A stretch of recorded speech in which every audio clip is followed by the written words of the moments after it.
Hi viewers, நீங்கள் cotton லவரா? அப்போ இந்த சாரீஸ் உங்களுக்கு தாங்க.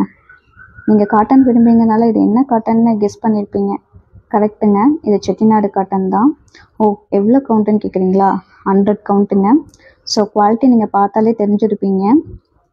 உங்கள் ஃபேமிலி மெம்பர்ஸ், ஃப்ரெண்ட்ஸ் யாராவது காட்டன் லவர்ஸ் இருந்தாங்கன்னா இந்த வீடியோ கண்டிப்பாக ஷேர் பண்ணுங்கள்.